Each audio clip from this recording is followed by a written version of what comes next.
রোপণ করতেছি। তো আমার নবী বলছেন, এই সাহাবী তুমি কি করছো? সে বলল যে, ইয়া রাসূলুল্লাহ, আমি গাছ লাগাইতেছি। গাছ তো গাছ লাগায় কিসের আশায়? ফলের আশায়। তো আরবের জমিনে যদি গাছ লাগায় তাহলে তো গাছ তো ওই দুই তিনটেই, একটা হলো খেজুর গাছ, আর একটা জয়তুন গাছ, আর একটা তিন। কথা করছে কিনা? কারণ এই তিনটা গাছ আরবের মাটিতে তখন হতো, আর কোনো বৃক্ষ আরবের জমিনে উৎপাদিত হতো না। এখন মোটিভেশন করে, মাটিকে উর্বর করে, মাটিকে যোগ্য করে এখন অনেক বৃক্ষ আরব জাহানেও দেখা যায়। রাস্তার কিনারে বিভিন্ন অঞ্চলে ফসল পর্যন্ত ফলাইতে শুরু করেছে, পাহাড়িয়া মরুভূমি অঞ্চলে। আলহামদুলিল্লাহ।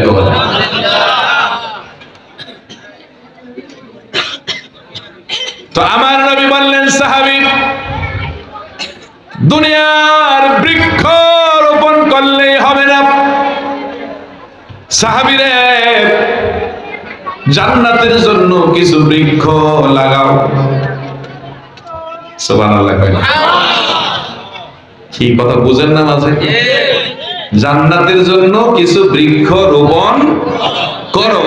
সাহাবী তো হতবাক হয়ে নবীর দিকে তাকায় রইলেন। যুবক সাহাবী বলল, ইয়া রাসূলুল্লাহ, আমি দুনিয়াতে, আমি জান্নাতে বৃক্ষ রোপণ করব কিভাবে? কত সুন্দর প্রশ্ন, আর আমার নবীর কত সুন্দর মেসেজ। কথা বল না? আপনি আপনার বাড়ির বাগানে বৃক্ষ লাগাইতেছেন, আপনি আপনার রাস্তার কিনারে বৃক্ষ লাগাইতেছেন, তো নবী বললেন যে এই বৃক্ষের পাশাপাশি তুমি জান্নাতেও বৃক্ষ লাগাও।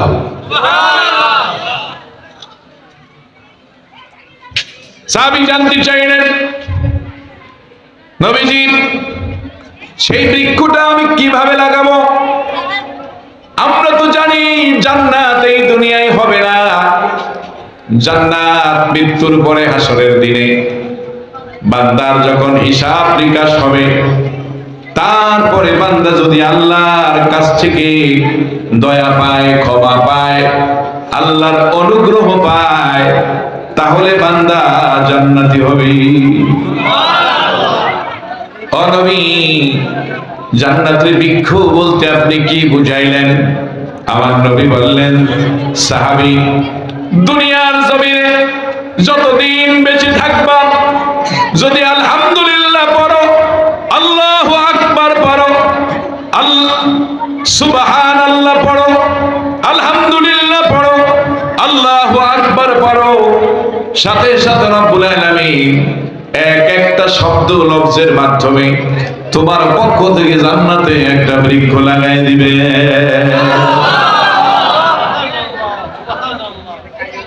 কথা বুঝতে পারছেন? তাহলে আপনি এবার চিন্তা করেন কতবার আলহামদুলিল্লাহ বলতে পারেন। আপনার জীবনে যত বেশি আলহামদুলিল্লাহ বলবেন, তত বেশি জান্নাতে আপনার বৃক্ষ হয়ে যাবে। আপনি যত বেশি সুবহানাল্লাহ বলবেন, জান্নাতে আপনার জন্য বৃক্ষ তৈরি হয়ে যাবে। আপনি যতবার এই পৃথিবীতে আল্লাহু আকবার বলবেন, ততবার আপনার জন্য ততই বৃক্ষ জান্নাতে আপনার জন্য তৈরি হয়ে যাবে। সুবহানাল্লাহ। কালকে নাস্তা খেয়ে সকালে বলি,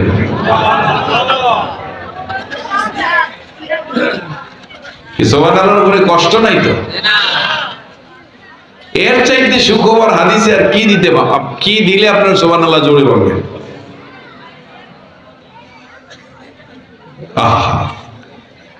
মানুষ আসলে দুনিয়ার ভক্ত, দুনিয়ার কারণে, মানে দুনিয়ার কথা শুনতে শুনতে, দুনিয়ার ব্যস্ত হতে হতে মানুষ এখন আখিরাতের কথাগুলি এখন আর মানুষের দিমাগেই ঢুকে না। কথা কোন ঠিক কিনা? আমার আওয়াজ পাচ্ছি না, সবাই একবার পড়েন, লা হাওলা ওয়ালা কুওয়াতা ইল্লা বিল্লাহ। আরেকবার পড়েন, আউযু বিল্লাহি মিনাশ শাইতানির রাজিম। এই দুইটা বাক্য দ্বারা শয়তান দূর হয়ে গেল।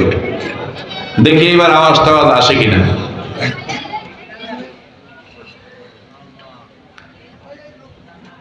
নবীজি বললেন, সাহাবী,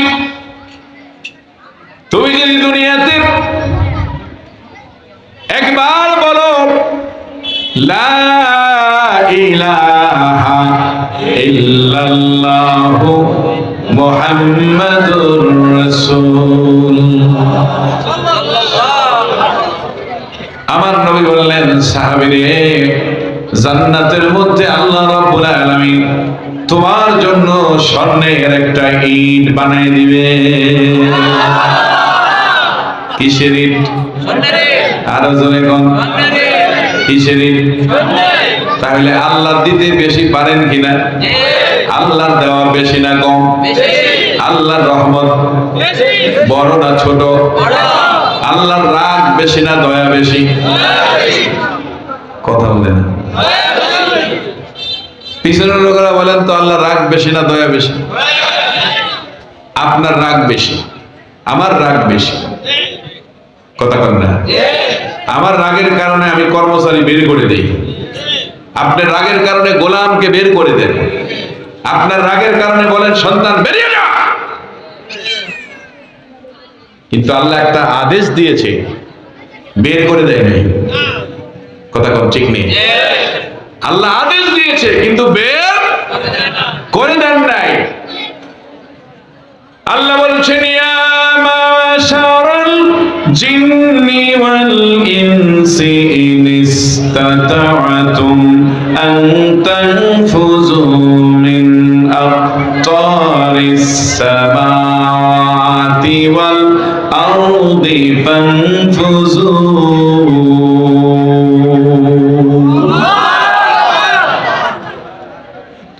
আল্লাহ বলছেন, হে জিন আর ইনসানের দলেরা, যদি ক্ষমতা রাখো, তোমাদের যদি শক্তি থাকে, আমার এই ভূভাগ জমিন ছেড়ে তোমরা বেরিয়ে যাও। আমার জমিন ছেড়ে কি বেরিয়ে যাও? জমিন কার? আল্লাহ। কথা কয় না? আল্লাহ। জমিন কার? আল্লাহ। দলিল কার নামে? কথা কয় না। এই ব্যর্থ আটকেছে। দলিল কার নামে? হ্যাঁ, জমিন আল্লাহ কইছে আমার জমিন থেকে বেরিয়ে যাও। আনতানফুযু মিন আকতারিস সামাওয়াতি ওয়াল আরদ। আল্লাহ আসমানের কথা বলছে, জমিনের কথা বলছে। আমার আসমানের প্রান্ত সীমানা, আমার জমিনের এরিয়া ছেড়ে বেরিয়ে যাও। এখন এই আবাবিল, চরদুখিয়া, গন্ডামারা, চরপোড়ামুখী, তারপরে আর কি আছে, এই গ্রামের মধ্যে আল্লাহর নামে দলিল কয়টা আছে? হ্যাঁ, আমি বলতে পারি আছে। এই মসজিদের দলিলটা আল্লাহর নামে। সুবহানাল্লাহ। কয়টা? কার নামে? এই মসজিদের দলিলটা কার নামে? কারণ এটা যারা দিয়েছেন, এই মাঠ যারা দিয়েছেন, তারা আল্লাহকে জমিনটা দান করে দিয়েছে। তো যেখানে মসজিদ আছে, যেখানে মাদ্রাসা আছে, যেখানে আল্লাহর ঘর আছে, শুধু ওই জমিনগুলি আল্লাহর নামে মানুষ দিয়েছে। আর বাকি সব দলিল নিজেদের নামে লেখা পয়সা দিয়েছে।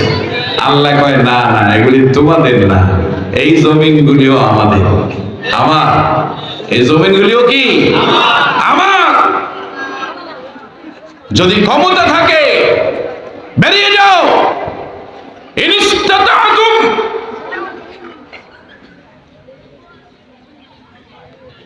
আল্লাহ বলেন, লা তানফুযুনা ইল্লা বিসুলতান।